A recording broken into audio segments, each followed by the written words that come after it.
Baik. Alhamdulillah, baik semuanya? Nah, anak, kita sebelum mempelajari selanjutnya, materi selanjutnya, kita akan menggunakan ice breaking dulu. Masih ingat dengan tempo the best? Masih. Mulai ya. Ready? Ready. Tempo the best. I am the best. You are the best. We are the best. I am the best. You are the best. We are the best. Yes, yes, yes.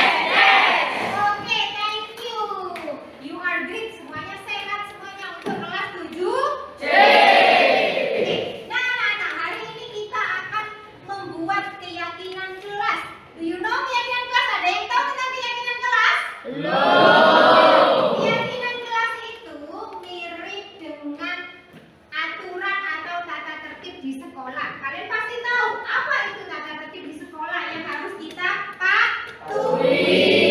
Nah, tetapi keyakinan kelas itu membuatnya tidak boleh dalam bentuk kata negatif, tapi semuanya harus dibentuk dalam kalimat positif. Contohnya apa, Bu? Contohnya seperti ini. Ketika pelajaran berlangsung seperti pelajarannya Bu Wiwi bahasa Inggris, kamu telat masuknya. Jadi kan untuk aturannya kan dilarang masuk kelas jika telat, kan gitu ya. Nah, itu yang dilarangnya itu tidak boleh pada keyakinan kelas, tetapi diganti dengan masuk tepat waktu. Kemudian jangan membuang sampah di sembarangan. Jangan, itu adalah kalimat negatif. Itu tidak boleh dalam keyakinan kelas, harus dibuat dalam bentuk positif. Jadi wajib menjaga kebersihan. Dan ada lagi, tidak boleh menyontek saat ulangan. Mana kalimat negatifnya? Tidak boleh, ya kan? Nah, itu harus diganti pada keyakinan kelas. Apa itu? Berlaku jujur. Bisa dipahami? Bisa. Nanti kalau sudah bisa dipahami, Bu Wiwi akan memberikan kamu kertas di sini. Kamu tulis keyakinan kelas, dan keyakinan kelas itu wajib dipatuhi. Wajib kesadaran diri kamu sendiri dan harus dilakukan dengan penuh tanggung jawab. Satu anak hanya cukup menuliskan satu saja. Setelah selesai nanti kamu menuliskan, nanti kamu tempel di papan yang sudah disediakan oleh Bu ini. Ada pertanyaan? Masih ada angkat tangan? Ada pertanyaan? Tidak ada. Oke. Anak, sekarang kalian menulis di sini ya, satu kata membuat keyakinan kelas. Silakan ditulis ya. Yuk. Oke. Satu anak hanya cukup satu saja kertasnya. Silakan ditulis. Semuanya menulis.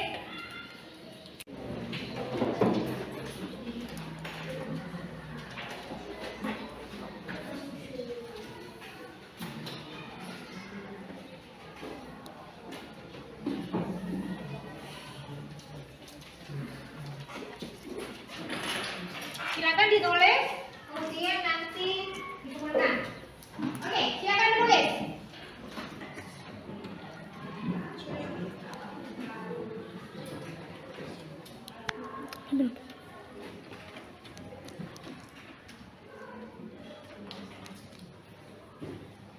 Silakan ditulis satu saja.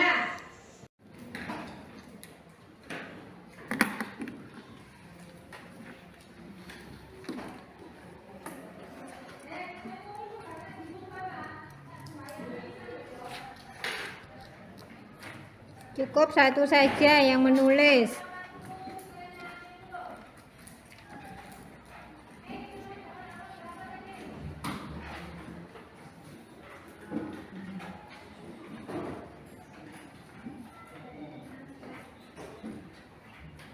Sudah selesai?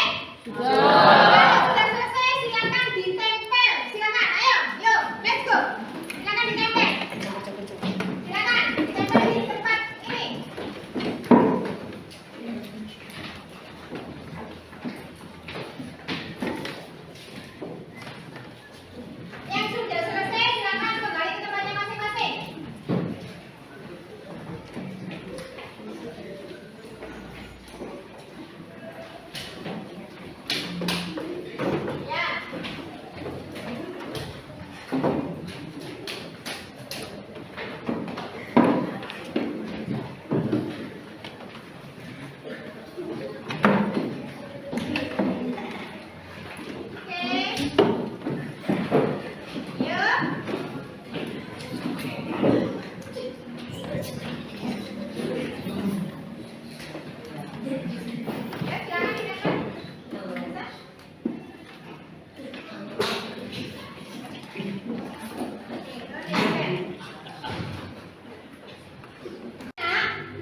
Belajar yang jujur. Oke, belajar yang jujur. Masuk di sini ya.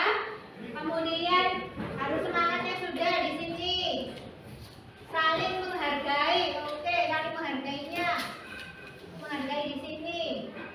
Kemudian ini juga masih saling menghargai.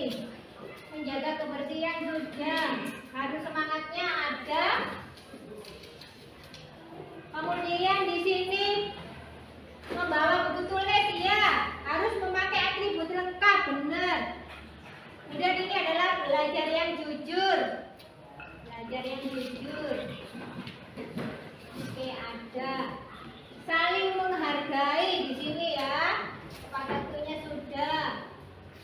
Saling menghargai. Kemudian menjaga kebersihan, harus semangat, harus semangatnya sudah di situ tadi. Kapanpun, dimanapun, dirimu tetap menghargai orang lain, berarti menghargai ya, saling menghargai sesama. Ya, kemudian ini juga saling menghargai sesama di sini ya, saya tempelkan di sini saling menghargai. Kemudian berkata jujur di sini. Harus semangat. Nah, anak-anak, kita lihat di sini, kita mendapatkan tepat waktu sama di sini ya, tepat waktunya ya.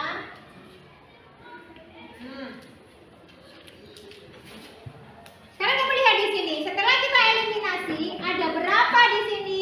Pertama adalah tepat waktu. Kemudian harus semangat. Kemudian yang ketiga, menjaga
Assalamualaikum warahmatullahi wabarakatuh. Perkenalkan, nama saya Muhammad Ramadan. Saya dari kelas 7C. Senang saya adanya keyakinan kelas bisa membuat kita menjaga kebersihan. Assalamualaikum warahmatullahi wabarakatuh. Nama saya Ahmad Hafid. Saya dari kelas 7C.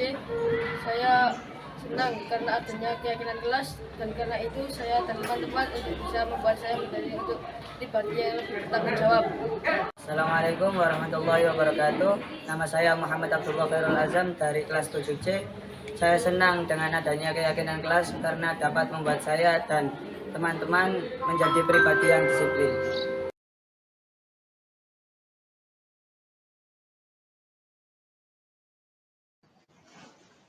Wis Bu laptop error. Ya ya wis. Tunggu Pak Juri. Ya laptop Bu jalur update iki lho suwene. Lah nggih. Pakai HP aja wis. Masya Allah Sudah, Ustadz Sudah Juri. direkod. Nggih. Nggih. Sampun. Monggo Bu Bentar ya. Evi. Ya Bu. Bisa dimulai, Siap, Bu. Nanti ada doa penutup buatan Bu. Dalem. Suaranya Bu Ada Evi doa kok penutup kecil, nggih. buatan. Oh, enggak. Terlalu kecil kah? Bentar.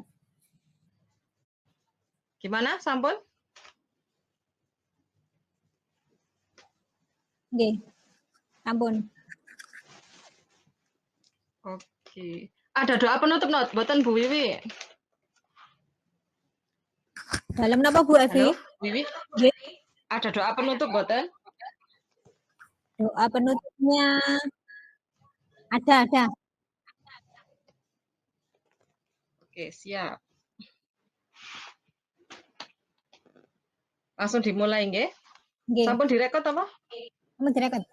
Sampun. Oh, nggih. Baik, saya mulai. Sore-sore jalan-jalan ke taman. Cakep. Cakepnya mana, Bu Nurlina? Jangan Cakep. sampai terlalu malam. Cakep. Selamat malam, Bapak Ibu sekalian.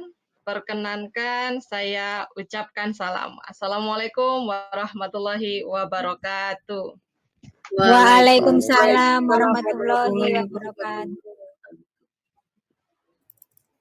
Bapak Ibu sekalian, malam ini kita hadir pertemuan secara luring, secara daring ya, mohon maaf,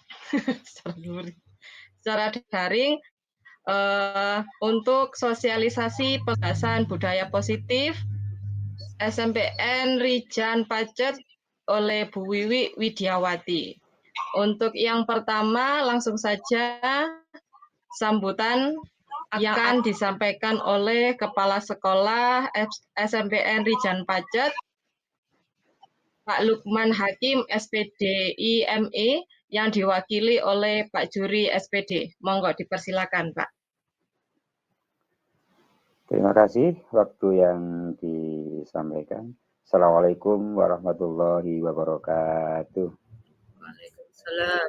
Waalaikumsalam warahmatullahi wabarakatuh. Terima kasih atas waktu yang telah disampaikan. Yang terhormat Bapak Ibu Dewan Guru dari SMP Rijan Pacet.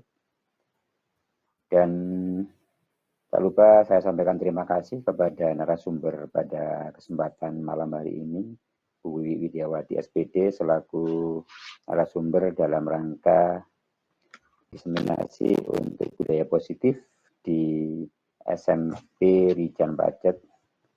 Pertama, marilah kita panjatkan rasa syukur kita kepada Allah Subhanahu wa taala yang telah memberikan rahmat, taufik, serta hidayah kepada kita semua, sehingga pada kesempatan malam hari ini kita masih bisa bertemu bertatap muka dalam keadaan sehat walafiat dalam rangka diseminasi budaya positif oleh calon guru penggerak Ibu Wiwi Widiawati.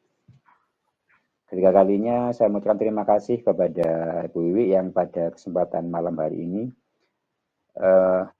memberikan wawasan kepada kita semua selaku Dewan Guru di SMP Rijan Pacet Semoga dengan kegiatan pada malam hari ini mampu memberikan wawasan serta pengetahuan kepada guru-guru kita semua, khususnya di SMP Rijan Pacet, dalam menerapkan budaya positif kepada peserta didik kita. Di sini sangat penting karena budaya positif ini terkait dengan karakter peserta didik nanti ketika setelah belajar bisa menerapkan dalam kehidupannya di baik di lingkungannya maupun di masyarakat nantinya. Oleh karena itu, harapan saya selaku wakil dari Kepala SMP Rijan Pacet nanti diikuti dengan baik apa yang disampaikan oleh Bu Wiwi terkait dengan budaya positif ini, semoga memberikan pencerahan kepada kita semua dan bisa memberikan kebaikan ataupun memberikan pengetahuan. Semoga hati kita tergerak untuk membimbing anak-anak kita, membimbing putra-putri kita dalam membiasakan budaya positif di SMP Rijan Pacet. Dan harapannya kami, semoga banyak guru yang tergerak untuk melaksanakan budaya positif ini. Sehingga tercipta generasi-generasi yang cerdas, cemerlang, dan berakhlakul karimah. Yang sangat kita harapkan dari kegiatan pada malam hari ini. Saya selaku wakil dari Kepala SMP Rijan Pacet mendukung sekali kegiatan yang dilakukan oleh Bu Wiwi ini sebagai calon guru penggerak. Semoga nanti disusul oleh guru-guru yang lain untuk mengikuti kegiatan atau menyelenggarakan acara seperti pada malam hari ini. Karena budaya positif ini sangat penting ya terkait dengan nilai-nilai universal, termasuk membiasakan disiplin, kemudian meminimalkan tentang hukuman kepada siswa sehingga kita bisa dekat dengan siswa tanpa memberikan hukuman yang keras kepada peserta didik kita. Itulah harapan saya selaku wakil dari Kepala SMP Rijan Pacet. Saya kira itu yang bisa saya sampaikan. Mohon maaf barangkali ada kata-kata yang kurang berkenan di hati para Bapak Ibu sekalian. Saya mohon maaf yang sebesar-besarnya. Akhirul kalam wabillahi taufiq wal hidayah. Wassalamualaikum warahmatullahi wabarakatuh. Waalaikumsalam warahmatullahi wabarakatuh.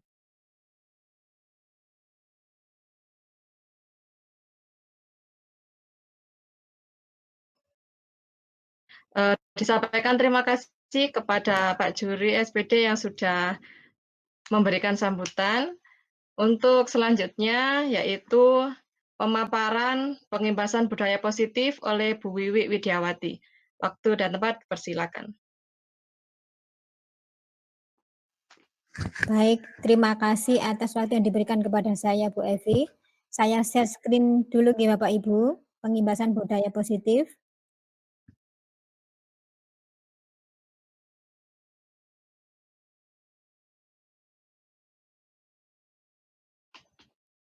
Sampun Bapak Ibu? Sampun terlihat? Sudah. Nah, OTW Bu. Sampun nggih? Baiklah, di sini saya akan memberikan diseminasi tentang pengibasan budaya positif. Apakah makna budaya positif itu? Dan apa contoh penerapan positif yang telah kita terapkan? Jadi di sini budaya positif di sekolah yaitu nilai-nilai dan kebiasaan-kebiasaan di sekolah yang berpihak pada peserta didik agar mereka dapat berkembang menjadi pribadi yang kritis, penuh hormat, dan bertanggung jawab. Kemudian di dalam perubahan paradigma, untuk membangun budaya yang positif, sekolah perlu menyediakan lingkungan yang positif seperti ramah anak, aman, dan nyaman. Agar apa? Agar murid mampu untuk berpikir, bertindak, dan mencipta dengan merdeka, mandiri, dan bertanggung jawab. Di perubahan paradigma, budaya positif dikaitkan dengan disiplin dan kontrol, di mana kontrol di situ berhubungan langsung dengan kontrol guru yang harus menghadapi murid dari berbagai karakter.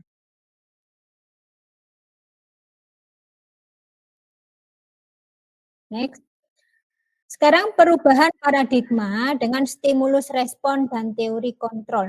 Bisakah kita mengontrol seseorang? Bapak Ibu, di sini saya ingin ada 2 orang yang bersukarela untuk mempraktekkan. Yang satunya Bapak Ibu memegang sesuatu, menggenggam sesuatu.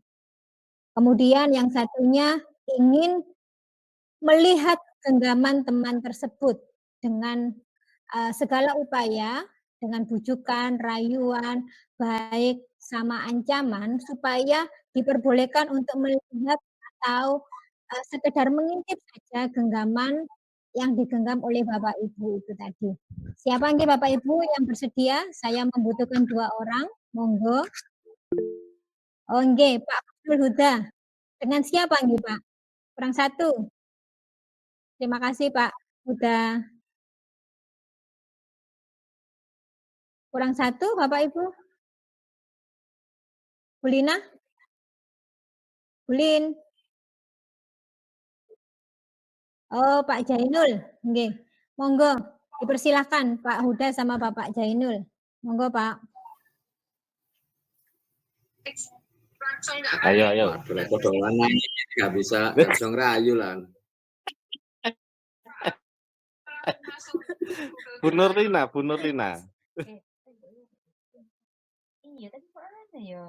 Monggo Pak Huda dengan Pak Jainul. Oke, wis. Siapa yang siap. bagian A, siapa yang B? Bu Wiwi. Yang A Yang Pak Jainul, yang B Pak Huda. Oke. Yang A itu yang menulis atau yang menggenggam ya? Yang menggenggam.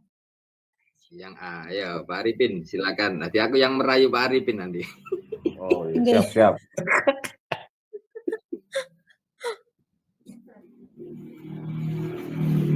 Saya tak tulis dulu. Siapkan rayuan mautnya, Pak Huda. Iya. Oke, siap. Sudah ini. Sudah. Kira-kira nanti kalau dipanggil Om Luluh enggak ya? Seperti Pak Burhan. Oke. Ya. Sudah. Sudah. Pak Arifin, saya lihat tangan Pak Arifin sedang mengepal sesuatu itu. Kayaknya ada sesuatu yang disembunyikan. Bisa nggak saya melihat itu?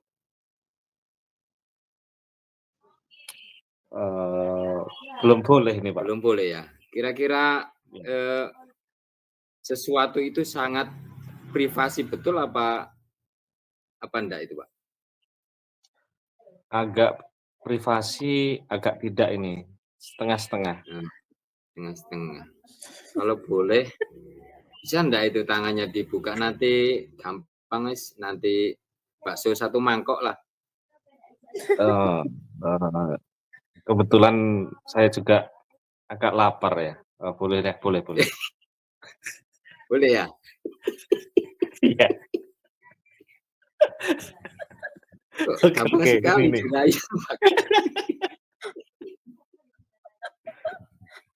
Pak, waduh masalah apa? Iya. Kira-kira apa itu yang digenggam Mbak Arifin? Oke. Ini tulisannya roti, Pak. Roti ya. Kalau gitu, kalau saya mendengar roti sama-sama lapar kalau gitu. Bagaimana kalau rotinya dibarter sama bakso aja? Enggak bisa sebetulnya, Pak. Tidak bisa ya. Ya. Tapi saya sudah tahu apa yang digenggam Pak Arifin itu, roti ya. Tapi roti iya yang ya. apa? Banyak sekali macam roti di situ. Nah, itu. Ini roti yang benar-benar saya sukai. Wah, ini yang sulit ini. Kira-kira boleh enggak barangkali itu termasuk roti yang saya sukai juga?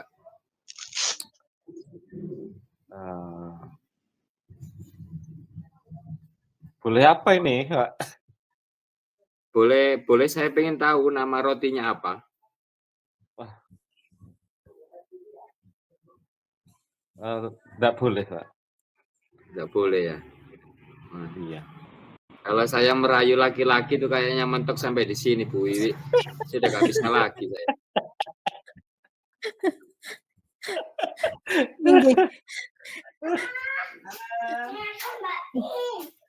Terima kasih. Sudah berhasil membuka untuk- kepalanya, Pak. Sudah lumayan. Iya. Nah, ini. Terima kasih untuk Pak Jainul sama Pak Huda. Nah, dari percakapan beliau berdua, Bapak Ibu, bisa kita simpulkan bahwa bisakah kita mengontrol seseorang? Dari situ kita tidak bisa mengontrol seseorang. Karena apa? Karena kontrol itu ada pada diri kita sendiri. Anda tidak bisa mengontrol orang lain. Begitu juga orang lain tidak bisa mengontrol Anda. Kalau Anda ingin seperti itu tadi, Pak Jainul sudah dibujuk sama Pak Huda, rotinya diminta. Tetapi kalau Pak Jainul tidak berkenan, maka tidak akan berhasil. Jadi itulah yang disebut sebagai kontrol diri. Bagaimanapun dengan upaya apapun, kontrol diri itu hanya ada pada diri kita sendiri. Kemudian saya lanjutkan.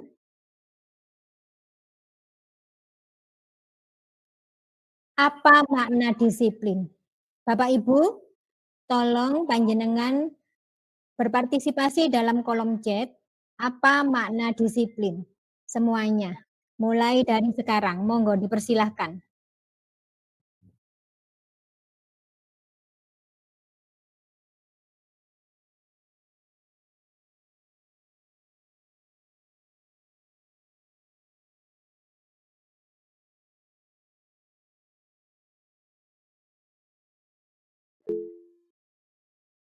Ya, Pak Jenul sudah. Disiplin adalah patuh pada aturan. Untuk Bapak Ibu yang lain, dipersilahkan. Saya tunggu untuk berpartisipasi. Iya, Pak Huda, disiplin dari bahasa Latin yaitu disiplina. Pokoknya jangan bulina, nggih, Pak. Bulina, disiplin positif merupakan salah satu cara penerapan disiplin yang bertujuan untuk menumbuhkan kesadaran serta memberdayakan peserta didik tanpa imbalan, penghargaan, reward, ancaman, atau hukuman. Ya, give applause buat Bulina dan Pak Huda dan Pak Arifin. Oke, jadi Bapak Ibu, disiplin itu adalah ini kata disiplin sering dikaitkan dengan tata tertib, keteraturan, dan kepatuhan pada peraturan. Kata disiplin juga sering dihubungkan dengan hukuman. Padahal itu sungguh berbeda karena belajar dengan disiplin tidak harus dengan memberi hukuman. Justru itu adalah salah satu alternatif terakhir dan kalau perlu tidak digunakan sama sekali. Karena di sini kita menuju pada manusia yang merdeka, benar-benar merdeka tanpa hukuman. Situ. Kemudian dalam teori motivasi perilaku manusia ada dua motivasi. Pertama adalah motivasi eksternal dan motivasi internal. Yang dimaksud sebagai motivasi eksternal biasanya itu berasal dari untuk menghindari ketidaknyamanan atau sebuah hukuman. Murid berkata, apa yang akan terjadi apabila saya tidak melakukannya? Di sini adalah motivasi eksternal. Kalau saya tidak melakukannya, saya nanti pasti tidak dihukum. Nah, itu motivasi eksternal dari luar. Kemudian untuk mendapatkan imbalan dari orang lain atau institusi, murid berkata, apa yang akan saya dapatkan apabila saya melakukannya? Jika saya disiplin, jika saya tepat waktu, pasti saya dijuluki anak rajin. Nah, jadi di situ masih pada motivasi eksternal. Sedangkan yang kita tuju sebenarnya adalah motivasi internal, yaitu mempunyai tujuan disiplin positif, nilai-nilai positif itu sendiri untuk menghargai diri sendiri. Jadi di situ dia benar-benar dari dalam hatinya aku akan menjadi seperti apa bila saya melakukannya. Misalnya saya akan datang tepat waktu. Untuk apa? Ya supaya hidup saya teratur.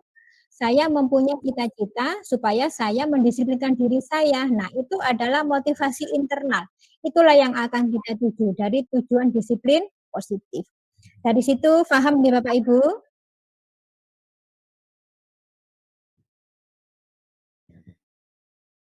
Oke, lanjut. Apa itu sebenarnya motivasi? Motivasi adalah dorongan yang timbul pada diri seseorang, baik secara sadar atau tidak sadar. Untuk apa? Untuk melakukan suatu tindakan dengan tujuan tertentu. Jadi di sini semua tindakan pasti ada tujuannya.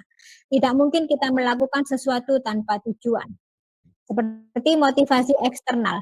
Murid melakukan kedisiplinan dikarenakan takut, menghindar dari hukuman atau pengharapan akan bentuk penghargaan. Jadi di sini masih motivasi eksternal, bukan dari dirinya sendiri. Sedangkan motivasi internal, murid melakukan kedisiplinan dikarenakan sadar akan nilai-nilai kebajikan dalam dirinya, menghargai diri sendiri. Jadi memang itulah yang akan ditunjuk. Oh nanti kalau saya belajar dengan rajin, nanti saya akan menjadi orang yang, nah seperti itu. Jadi dalam dirinya yang ditekankan itu. Kemudian di sini, dalam budaya positif itu awalnya terbentuk dari peraturan kelas.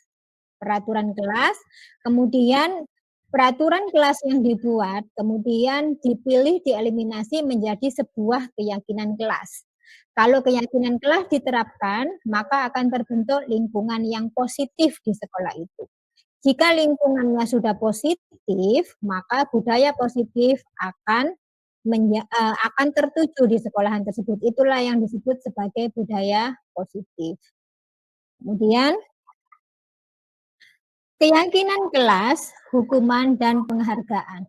Mengapa sih tidak peraturan saja? Mengapa harus keyakinan kelas?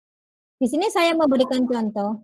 Mengapa kita memiliki peraturan harus menggunakan helm bila mengendarai kendaraan roda 2? Di sini Bapak Ibu peraturannya harus menggunakan helm jika mengendarai kendaraan roda 2. Supaya apa? Supaya tidak ditilang, kan gitu ya. Itu adalah sebuah peraturan.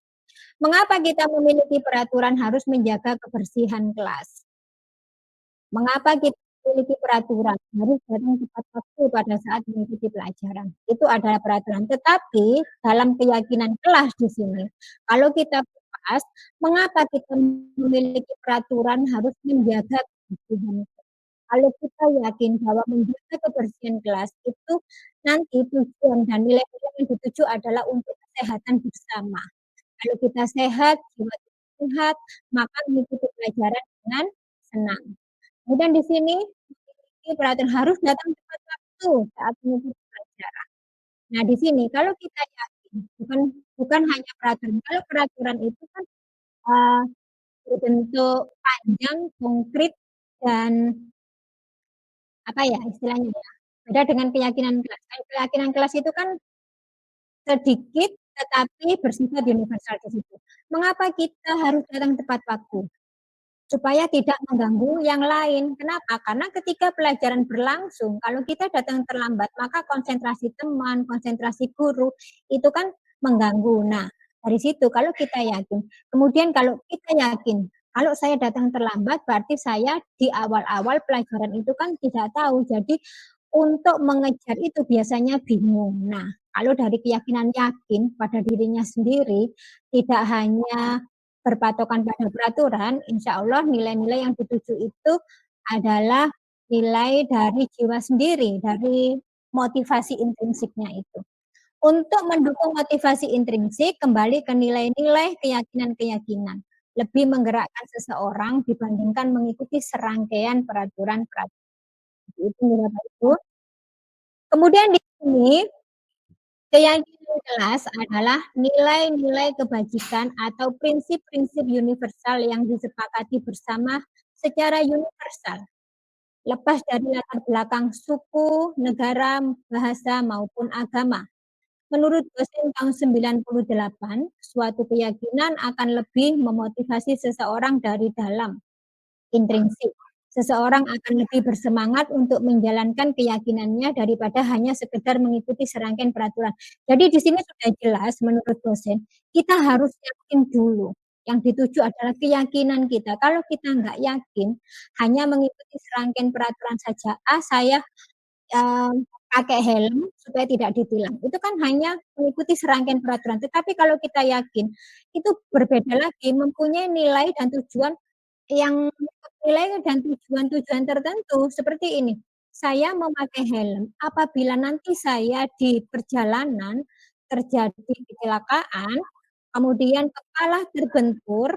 Nah, kalau kita pakai helm otomatis kepala kita akan terselamatkan. Sedangkan kalau kita tidak pakai helm, maka kepala kita akan adu jotos dengan aspal nih Bapak Ibu.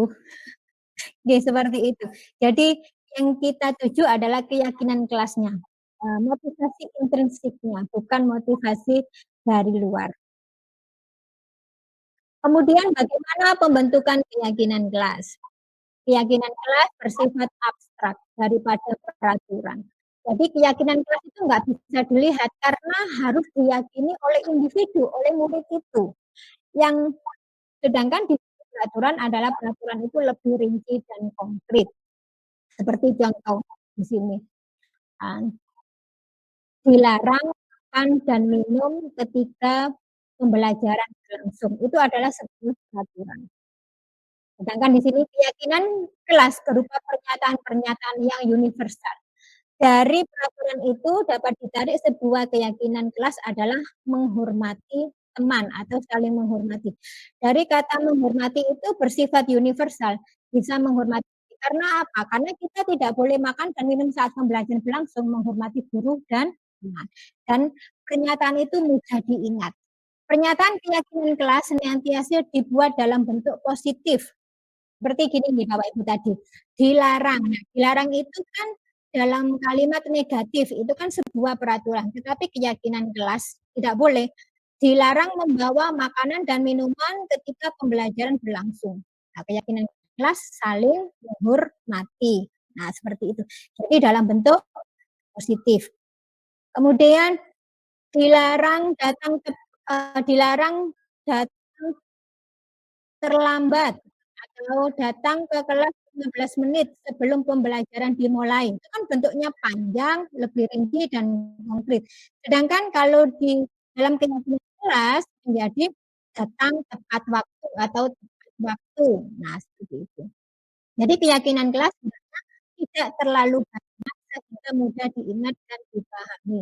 Kemudian dalam membuat keyakinan kelas, semua warga kelas sebaiknya ikut berkontribusi dalam membuat kegiatan kelas lewat curah pendapat. Jadi diwajibkan ini Bapak Ibu.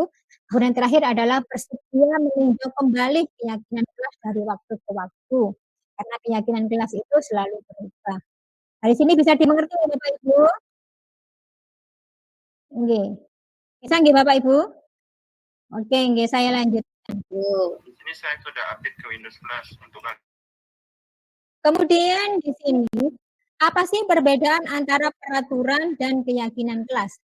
Kalau peraturan di sini berbentuknya tadi sudah saya sebutkan di slide sebelumnya, berbentuk lebih rinci dan konkret.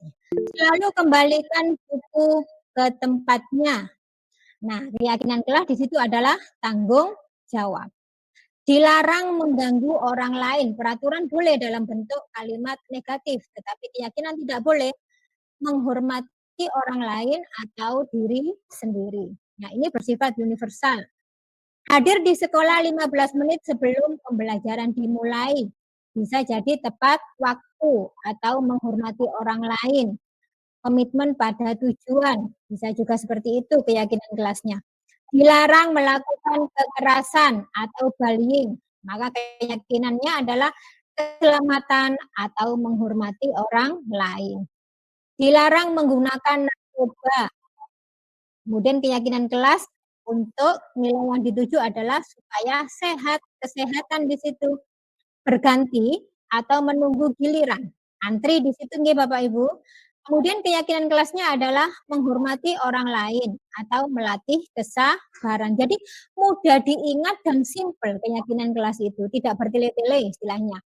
Kemudian jangan berlari di kelas atau koridor.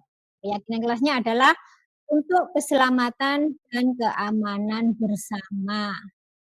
Nah, di sini saya akan memberikan contoh pembuatan keyakinan kelas. Pertama adalah guru menjelaskan tentang keyakinan kelas dulu.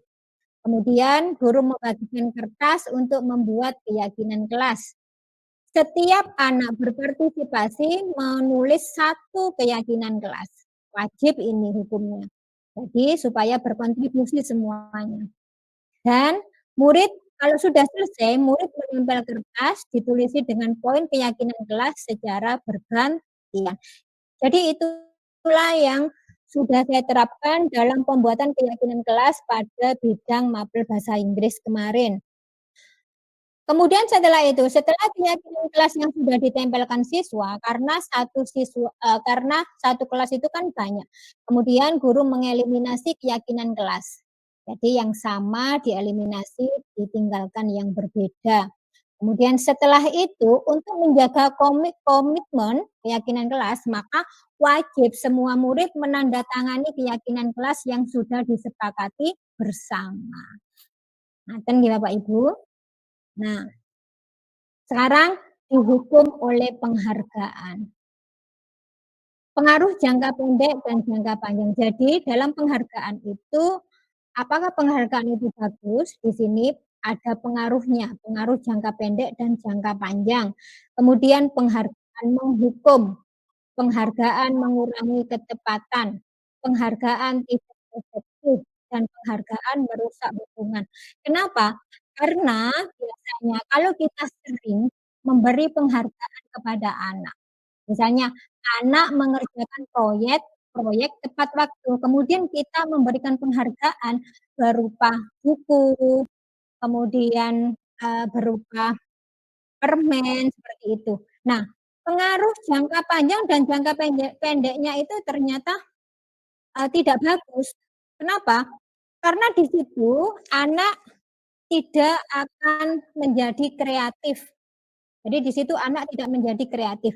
Dan kadang-kadang itu anak atau murid merasa cepat-cepatan, "Ah, saya akan mengerjakan ini cepat." Jadi kurang tepat, kurang teliti. Yang penting setelah itu saya mengumpulkan dan dapat nilai. Kemudian dapat nilai plus dapat reward. Penghargaan juga merusak hubungan. Apabila Bapak Ibu, kita sebagai guru lupa memberikan penghargaan, maka dia akan kecewa. Ah, ternyata kemarin itu aku nggak dihargai, nggak dapat bintang, atau aku nggak dapat ini, biasanya ini. Dan itu pun ada kesenjangan.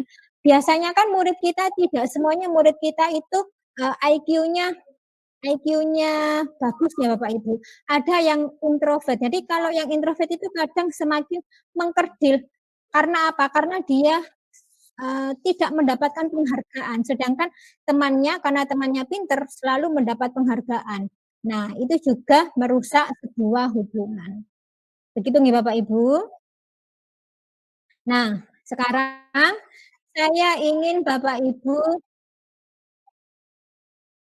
menulis jawaban di sini, setuju atau tidak setuju di kolom chat. Tapi begini Bapak Ibu, disimpan dulu ya, nanti kalau sudah saya persilahkan untuk mengirim, silakan dikirim.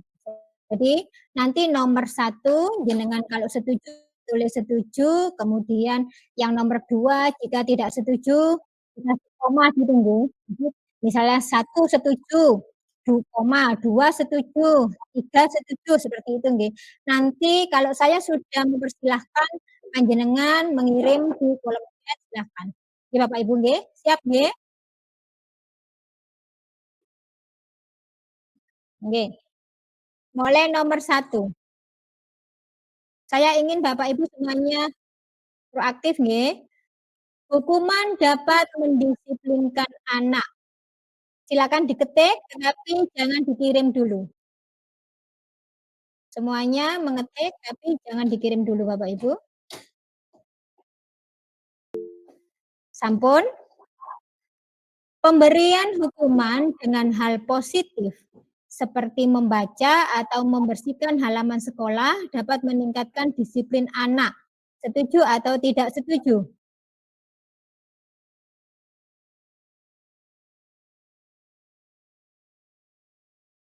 Ini monggo Bapak Ibu semuanya mengetik aktif di kolom komentar.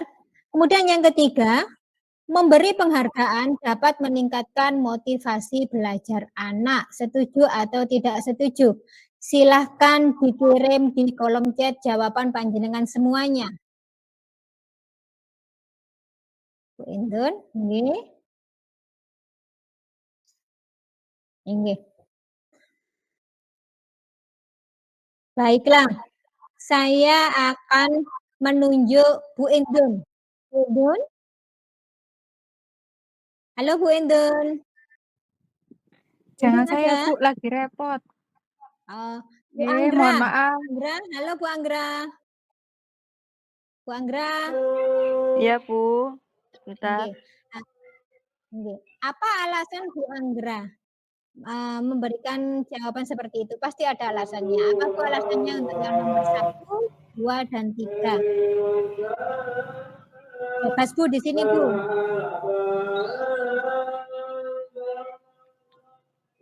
Kalau saya sih mau memberikan respon aja. Ini maaf ya Nggih. Bu, sebelumnya soalnya juga lagi repot. Nggih. Mau memberikan respon aja setelah mengikuti ini. Belum Bu, belum Bu. Ini yang ini pertanyaan untuk setuju dan tidak setuju. Yang pertanyaan setuju dan tidak setuju.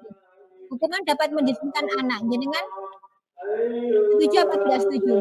Tidak setuju karena kalau disebut hukuman itu kayak anak-anak itu sudah horor duluan ya Bu. Kalau disebutnya sepertinya kalau hukuman itu bukan kata yang tepat, bisa diganti dengan kata yang lain. Itu sebenarnya Bu. Kalau menurut saya nggih. Nggih. Kemudian untuk Bapak juri yang nomor 2, menurut Bapak juri pemberian hukuman dengan hal positif seperti membaca atau membersihkan halaman sekolah dapat meningkatkan disiplin anak. Pak juri setuju atau tidak setuju? Saya setuju sekali dengan apa yang di nomor 2 itu, dengan memberikan tugas kepada anak. Itu berarti anak-anak itu dilatih untuk menyadari bahwa anak-anak itu dipahamkan bahwa ini salah. Sehingga nanti ketika dia disuruh untuk menyapu halaman dan sebagainya atau disuruh hal yang positif, itu bisa memacu semangat anak untuk membawa perubahan dalam dirinya. Sehingga anak ini merasa, oh saya kalau salah ini harus ini saya disuruh untuk mengerjakan ini, berarti saya harus introspeksi untuk tidak melakukan lagi. Dengan demikian, maka si anak ini akan membiasakan diri dengan melakukan hal-hal yang positif, dengan membersihkan lingkungan dengan budaya-budaya yang positif. Itu kalau menurut saya ya, terkait dengan bahwa anak-anak itu diberi hukuman dengan hal-hal yang positif itu sangat mendidik sekali menurut saya. Itu mungkin Bu yang perlu saya sampaikan. Terima kasih. Nggih. Terima kasih Bapak juri. Untuk Bapak Huda, Pak Huda. Halo Pak Huda. Halo. Oh, nggih. Gimana Halo. pendapat Pak Huda? Nomor 1, Yang nomor berapa, 2, dan 3. Ya. Saya tadi menjawab nomor 1 itu tidak setuju, yang 2 tidak setuju, yang ketiga setuju. Sebenarnya ini yang ketiga sangat bertentangan. Untuk yang nomor 1 itu sudah pasti hukuman itu bagi siswa itu memang kata disiplin tadi itu ya, kata disiplin itu memang identik dengan kata-kata dengan hukuman. Siapa yang tidak disiplin pasti nanti akan dihukum, seperti itu. Menurut saya nomor 1 memang tidak sepantasnya kita memberikan hukuman kepada anak. Tadi di awal sudah dijelaskan adanya keyakinan. Jadi ketika siswa kita melakukan perbuatan yang salah, kita harus mengidentifikasinya dengan cara segitiga restitusi, yaitu kita menstabilkan identitas, validasi tindakan yang salah, kemudian menanyakan keyakinan. Yang kedua, pemberian hukuman dengan hal positif. Nah, di situ sudah ada hukuman ya, kata hukuman. Hukuman itu juga tadi sudah, kalau menurut saya nomor 2 saya tidak setuju. Meskipun itu dalam hal yang positif. Karena nanti dampaknya itu ketika anak-anak kita berikan hukuman, menulis atau menyapu atau apa, dia akan jerah dalam waktu itu saja. Nanti untuk selanjutnya dia pasti akan mengulang kembali kesalahan itu. Itu nomor 2. Yang nomor 3 bagi saya ini sangat bertentangan tadi apa yang dijelaskan Bu Wiwi, bahwasanya ketika kita memberikan penghargaan kepada siswa itu sangat tidak dianjurkan karena nanti akan berdampak jangka panjang, jangka pendek, kemudian juga nanti akan kemudian penghargaan akan menurunkan kualitas juga. Bagi saya itu tidak. Saya pernah baca, ini salah satu buku dari psikolog Amerika namanya Abraham Maslow atau bisa teori Maslow, bahwasanya di situ manusia itu salah satunya adalah dia pasti akan membutuhkan penghargaan. Yang dibutuhkan adalah penghargaan.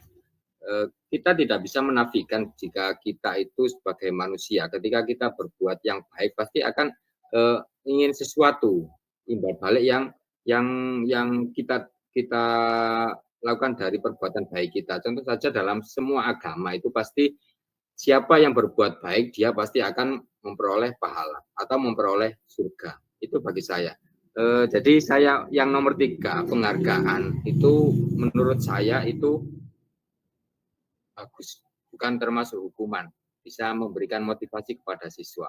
Terima kasih Bu Wiwi. Oke, terima kasih.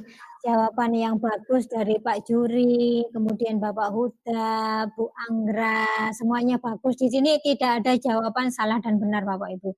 Jadi di sini saya jelaskan, saya rangkum dari panjangan semua, hukuman dapat mendisiplinkan anak. Itu tidak benar Bapak Ibu. Karena apa?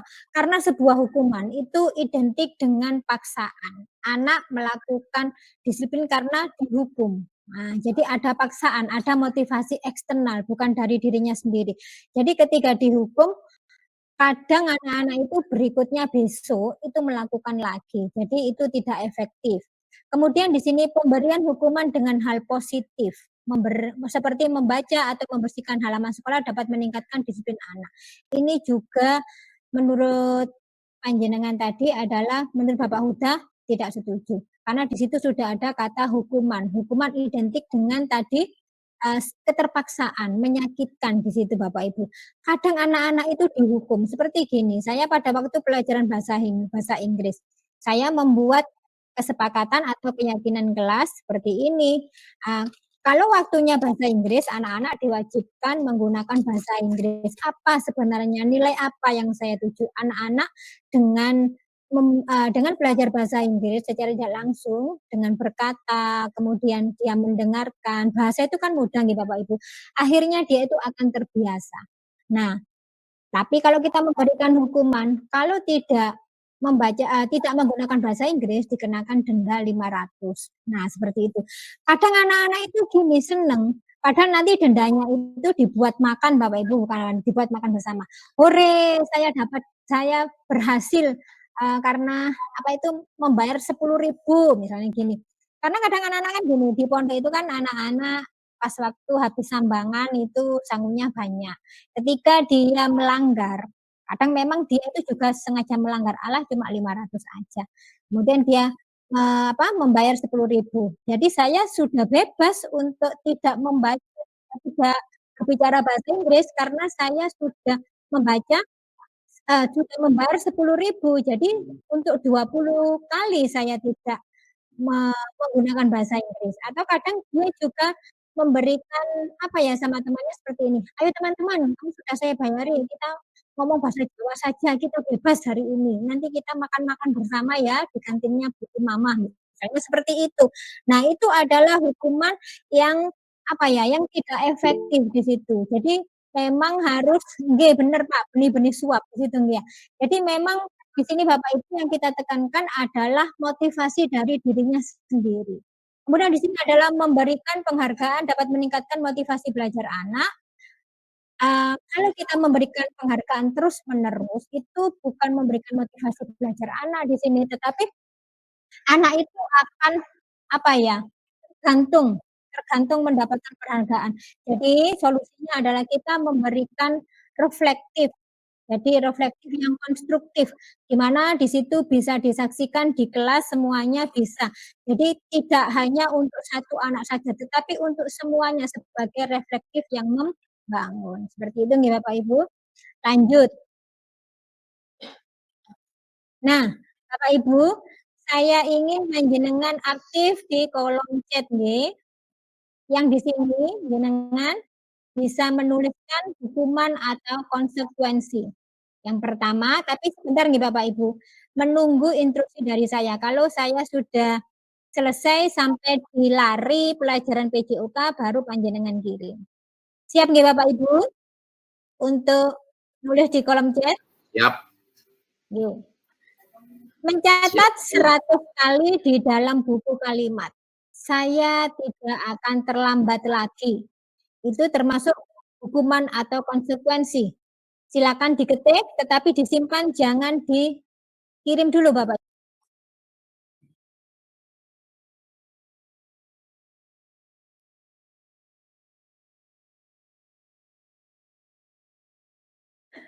Bu Erni nanti nggak Bu Erni? Bu Erni hukuman. Yang kedua, lari mengelilingi lapangan basket 2 kali karena terlambat hadir di sekolah. Monggo jenengan ketik Bapak Ibu. Termasuk hukuman atau konsekuensi.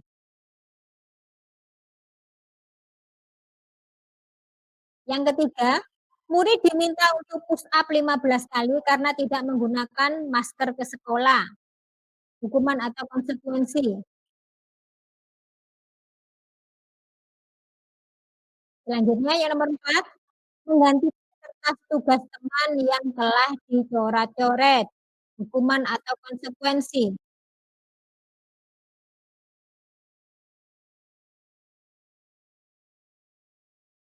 Lanjut, membersihkan tumpahan air di meja tulis karena tersenggol pada saat belajar. Hukuman atau konsekuensi.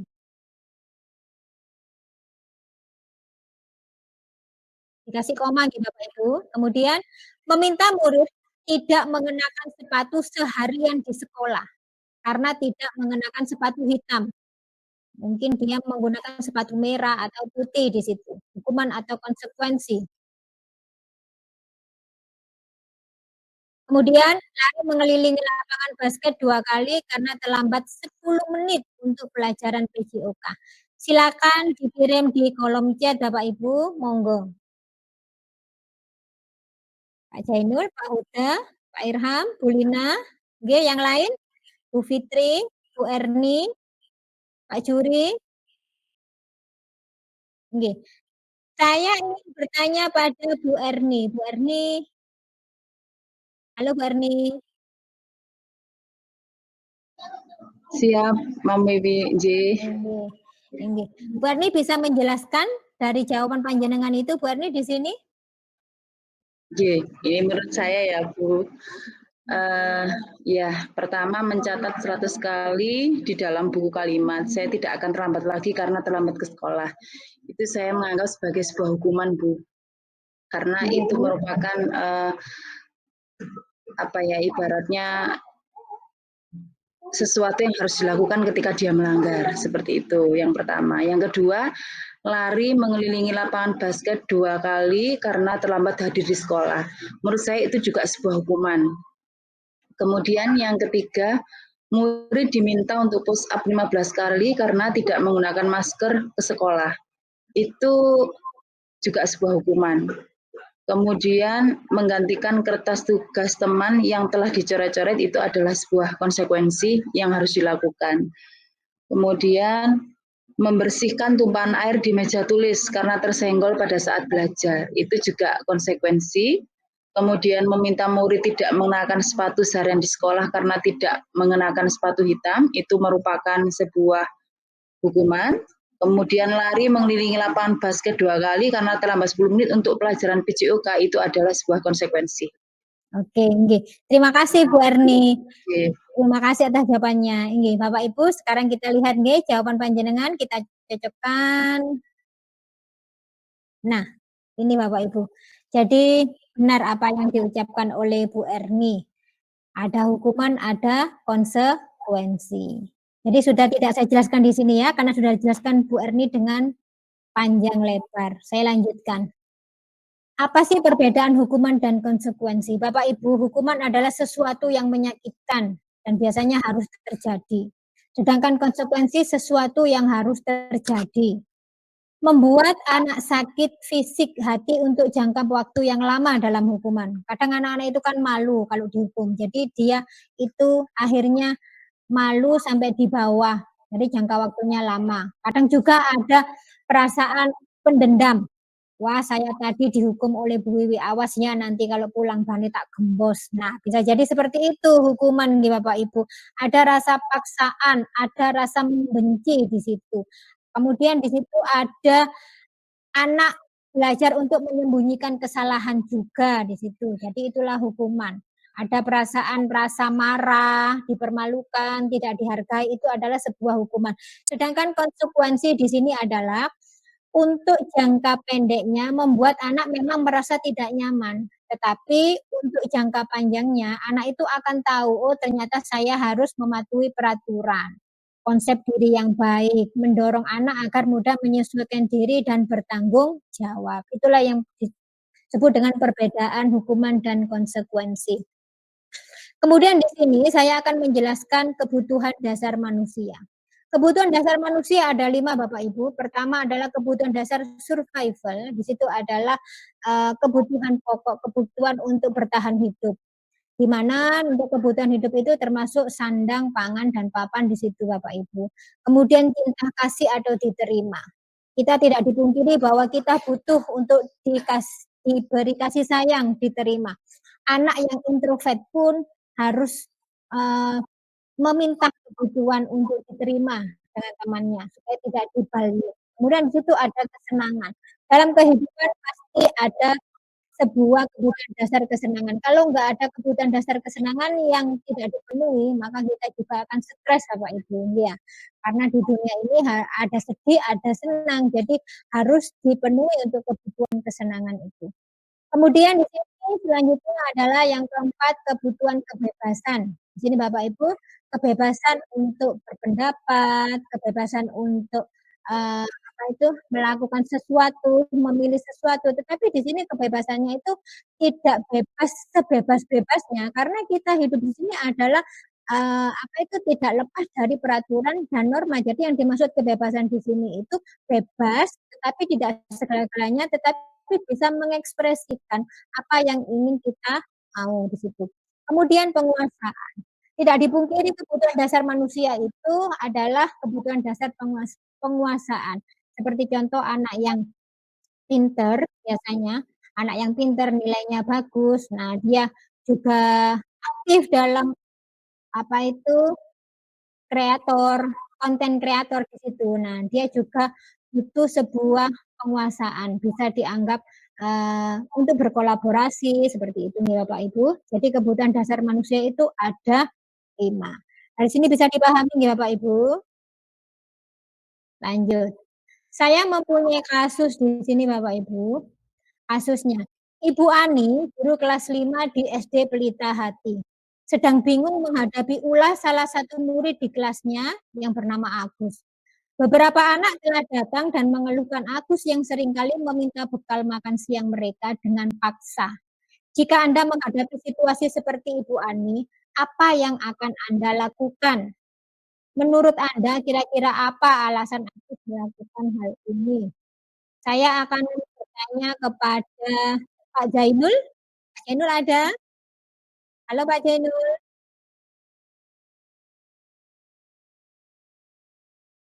Oh Pak Jainul nggak ada ya. Kalau gitu Pak Huda bisa menjelaskan ini Pak Huda? Nggih, Bu Wiwi. Kira-kira kebutuhan dasar apa yang tidak terpenuhi Pak ini? Ya, yang di situ pertanyaannya adalah menurut Anda kira-kira apa alasan Agus melakukan hal itu?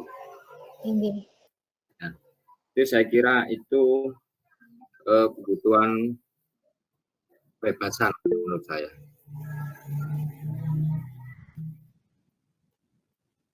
Menurut Pak Jainul, kebebasan nggih. Nggih, Kalau menurut nggih, ada lanjutannya, Pak? Apa sudah cukup? kebebasan dan penguasaan. Oh, kebebasan dan penguasaan. Kalau menurut Pak Juri apa, Pak? Ya, itu adalah kebutuhan, ya hampir setuju dengan Pak Huda tadi ya. Itu kan ada Agus yang seringkali meminta bekal gitu ya. Jadi kebutuhan dan kebebasan dari anak itu ya. Kebutuhan dari guru itu sendiri, untuk kebebasan dari apa yang ingin disampaikan di situ. Ibu menurut saya pendapat saya, mungkin yang lainnya barangkali memberikan masukan, monggo. Kalau menurut Bu Erni, bagaimana Ibu? Kalau menurut saya dari kasus ini ada siswa kelas 5. Kemudian dia seringkali meminta bekal makan siang dengan paksa gitu Bu.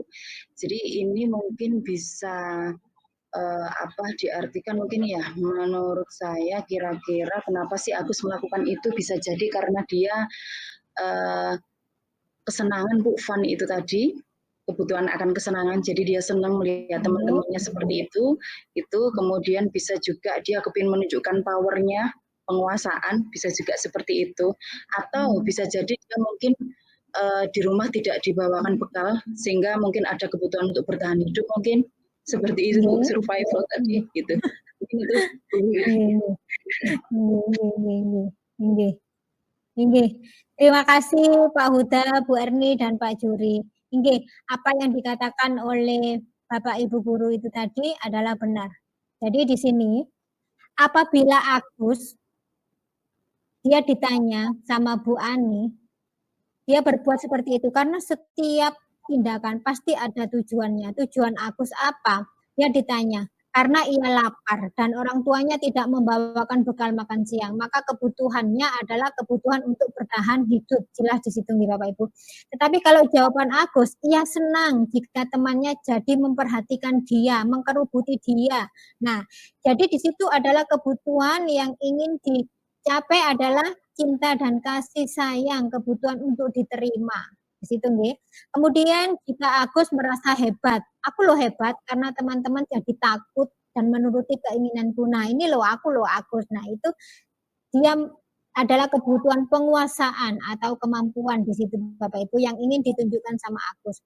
Apabila Agus merasa bosan dengan bekal yang dibawakan itu saja. Misalnya telur ceplok seperti itu. Kita jangankan Agus. Saya sendiri Bapak Ibu kalau makan telur ceplok terus itu kan bosen. Nah, itu biasanya kalau jawabannya seperti itu adalah dia tidak diberi kebebasan untuk memilih sebuah pilihan. Jadi yang dituju adalah kebutuhan kebebasan. Dan yang terakhir, jika jawaban Agus, saya loh Bu iseng karena saya suka dengan ekspresi teman-teman yang cemberut, kesal, marah ketika saya ambil makanannya.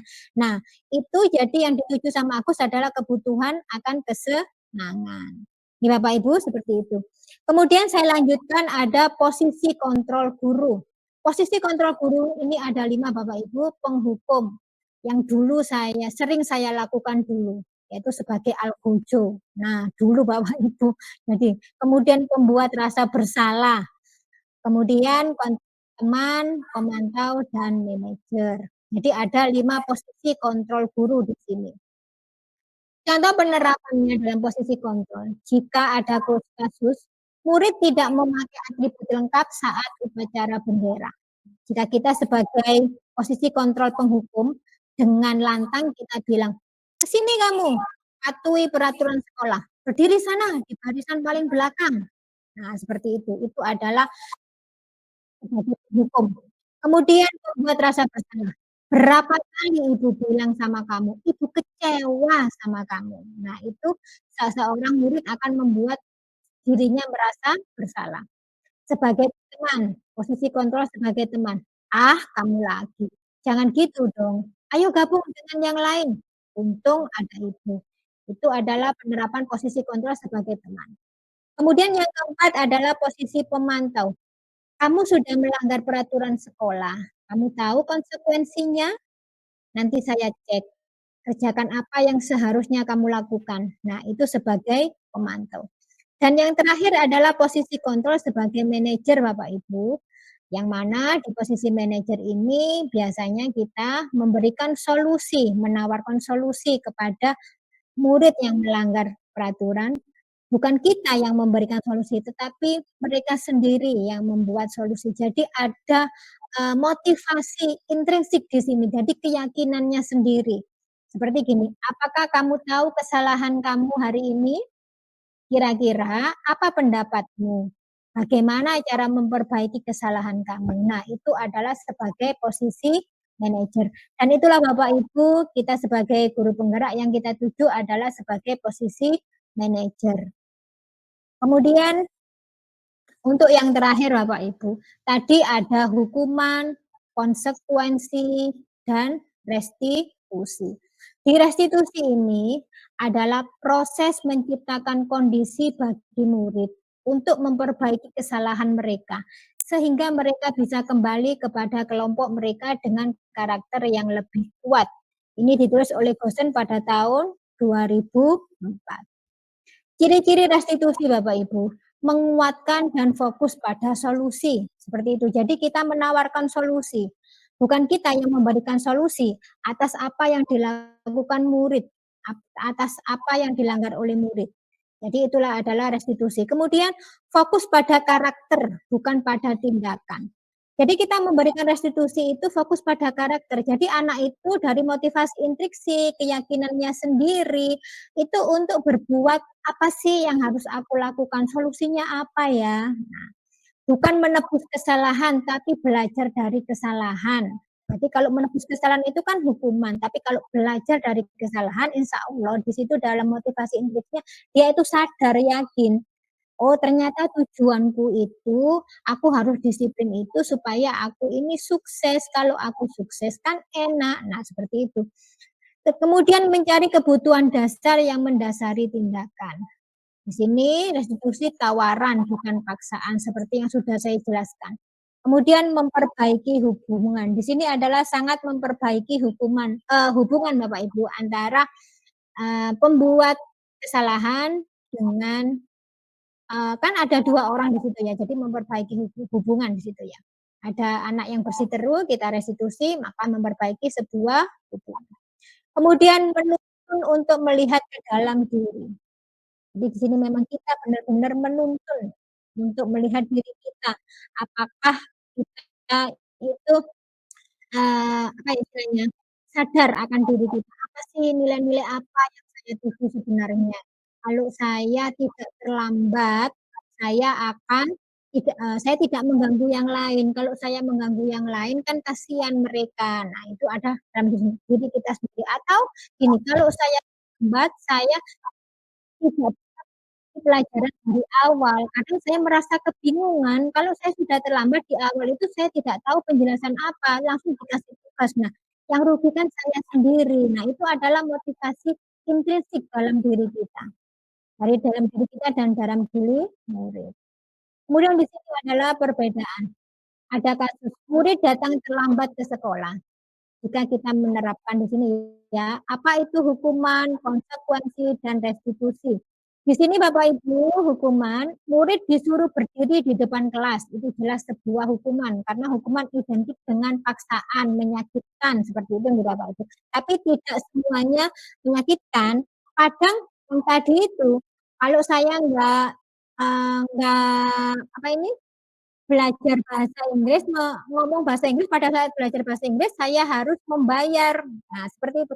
Tapi dia senang membayar karena nanti uangnya itu kan kembali ke murid lagi. Hore, nanti kita bisa bancaan ya.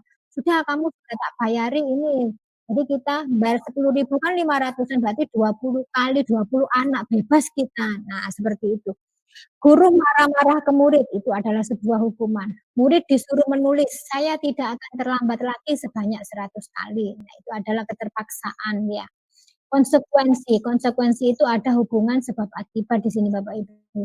Guru memberikan konsekuensi berada di dalam kelas selama 1 jam istirahat berlangsung. Nah, guru tegas dan murid menghormati peraturan. Sedangkan dalam restitusi, guru menanyai keyakinan kelas yang telah disepakati dan guru membantu menyelesaikan masalah. Murid terbuka dan menghormati dirinya dan orang lain karena di situ restitusi membangun hubungan. Jadi dia itu terbuka motivasi intrinsiknya. Kita sebagai guru harus banyak memberikan motivasi intrinsik supaya apa? Kan yang kita tuju adalah manusia merdeka, tetapi kita masih ada batasan-batasan di norma-norma kehidupan itu. Jadi bebas, tetapi masih tetap tidak sebebas bebas berbuat apa saja gitu, tidak. Tapi masih pada batasan-batasan yang ada norma, gitu ya Pak Ibu. Kemudian di sini ada segitiga restitusi. Segitiga restitusi itu ada 3. Pertama adalah menstabilkan identitas, kemudian validasi tindakan yang salah, dan menerapkan keyakinan. Itu ada 3. Di mana menstabilkan identitas, setiap orang seperti gini, kamu dipanggil, "Ke sini kamu Kasya, kenapa kamu melakukan itu Kasya?" Nah, kan gitu ya. Pasti kemudian kita, "Itu Bu, saya ini bla bla bla, karena saya gini." Nah, jadi itu, setiap orang pasti pernah melakukan kesalahan. Nah, jadi di situ ada menstabilkan identitas. Nah, seperti itu ini Bapak Ibu. Nanti ada saya kasih videonya. Ini contoh dokumentasi penerapan segitiga restitusi.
Sekarang kita lihatlah tindakan Mbak Kasya yang merobek dan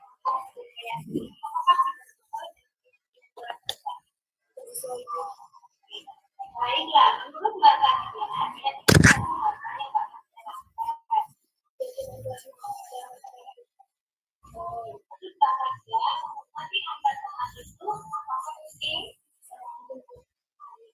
karena menurut Mbak Kasya menghormati antar teman kira-kira jelas apa yang harus dilakukan Mbak Kasya? Ada antara seharusnya saya baiklah, Mbak Kasya bersedia memperbaiki masalah ini?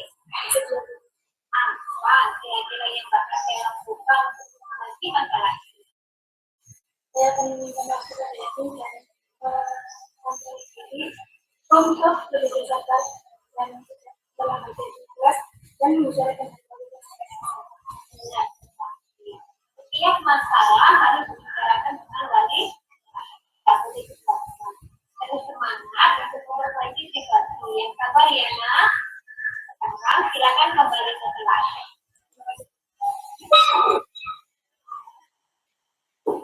Yang masuk Oke, Bapak Ibu, itu tadi adalah contoh penerapan restitusi yang sudah saya lakukan di sekolah SMP Rijan Pacet. Saya kira presentasi saya hari ini sudah cukup sekian, Bapak Ibu. Semoga presentasi hari ini membawa keberkahan bagi kita semua. Selanjutnya, waktu saya berikan kepada Ibu Moderator. Silakan, Bu Evi. Ke belakang, Bu. Oh, ke belakang. Pak Huda aja sudah. Nggak apa-apa Pak Huda. Penutup Pak Huda. Saya mau bertanya kok, Bu.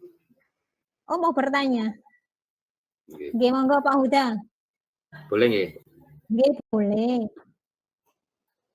Oke, terima kasih. Di akhir presentasi tadi itu Ibu Wiwi menampilkan sebuah video menyelesaikan masalah dengan segitiga restitusi ya. Nggih, Pak. Pertanyaan saya gini, ketika permasalahan sudah kita selesaikan dengan segitiga restitusi dan hanya berhasil sementara saja, terus apa langkah konkret yang bisa kita lakukan agar apa yang kita lakukan dalam mengatasi masalah itu bisa berhasil, nggak cuma sekali itu saja, bisa seterusnya. Langkah konkretnya bagaimana? Terima kasih. Terima kasih Bapak Huda. Jadi kita kembalikan lagi Bapak Huda, di situ adalah motivasi manusia ada dua, motivasi eksternal dan internal. Jadi yang kita tekankan di sini adalah motivasi internal. Ketika anak atau murid kita melakukan kesalahan, maka yang kita berikan adalah motivasi internal. Bagaimana sih? Apakah kamu yakin akan melakukan lagi? Nah, dari situ kita tekankan. Kemudian keyakinan itu harus benar-benar memang ditumbuhkan. Nah, kalau kamu melakukan bertengkar sama temanmu, apa efeknya? Efeknya ini Bu, saya juga tidak saling tegur sapa. Nah, enak enggak itu saling tidak tegur sapa? Ya enggak enak Bu, biasanya makan bareng, akhirnya kan enggak enak juga. Nah, sekarang apa solusinya? Ya saya akan memperbaiki Bu, saya akan baik, saya akan berlaku sabar, menghormati yang lain. Jadi itu ada kesadaran sendiri Bapak. Jadi kalau kita hanya menekankan pada motivasi eksternal, anak itu akan melakukan lagi, tetapi yang kita tekankan di sini adalah motivasi internal, kembali kepada dirinya anak itu. Kalau motivasi internal itu tidak kita tumbuhkan, otomatis anak itu meskipun kita restitusi berkali-kali pun tetap tidak mempan nih Pak. Jadi motivasi internal dari hati ke hati yang kita tuju, seperti itu Pak. Terima kasih. Menguatkan keyakinan Bu ya. Nggih, keyakinannya harus ditekankan ya. Nggih. Sampun nggih, Pak? Bu Evi. Nggih. Sudah malam ini, Pak, sudah 1 jam lebih. Bu Evi, saya kembalikan ke jenengan, Bu Evi. Ya pun kalau mboten tanya lagi pun. Bu Evi itu Bu belum datang nih, Evi Pak nih. mic-nya error Bu. Oh, mic-nya error.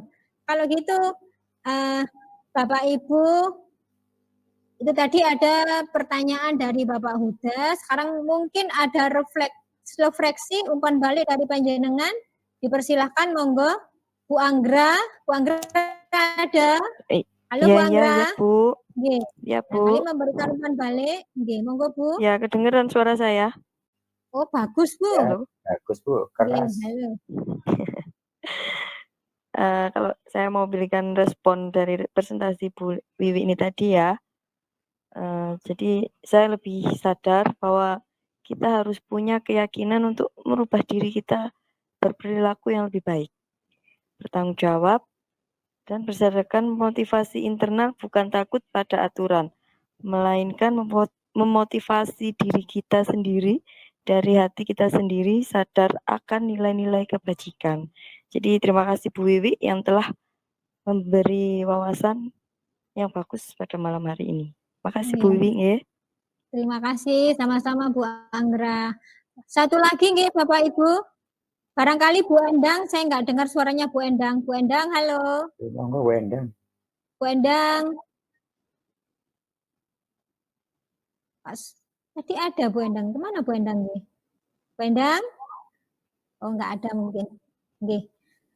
Bu Evi? Bu Evi sudah hadir? Oh, nggih. Enggak ada nggih. Baiklah Bapak Ibu, karena waktunya juga sudah cukup saya untuk presentasi hari ini.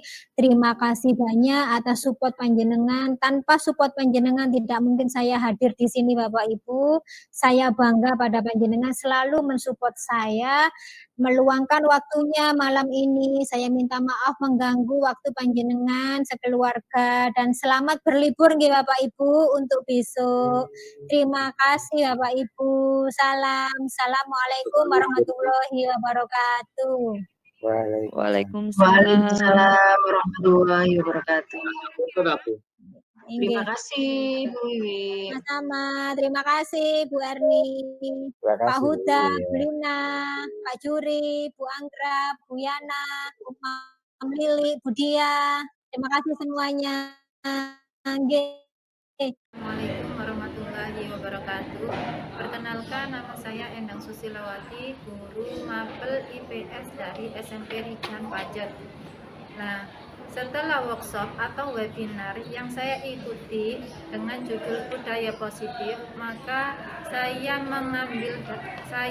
mendapatkan manfaat dari materi tersebut. Kalau ternyata di pembelajaran hukuman itu tidak bisa menyelesaikan masalah, akan tetapi dapat memperluas masalah. Karena apa? Karena siswa akan memilih dihukum daripada mengerjakan kegiatan yang ada di dalam kelas. Mereka memikirkan kalau dengan dihukum mereka akan bebas dari tugas. Jadi setelah mengikuti webinar ini, saya tidak akan menerapkan hukuman lagi di dalam kelas, karena supaya anak-anak lebih berminat, lebih kreatif di dalam kelas dan melakukan tanggung jawab mereka sebagai siswa. Oleh karena itu, dalam webinar ini maka saya mendapatkan ilmu yang sangat berharga dengan cara tidak menghukum siswa. Demikian dari refleksi saya. Terima kasih. Wassalamualaikum warahmatullahi wabarakatuh.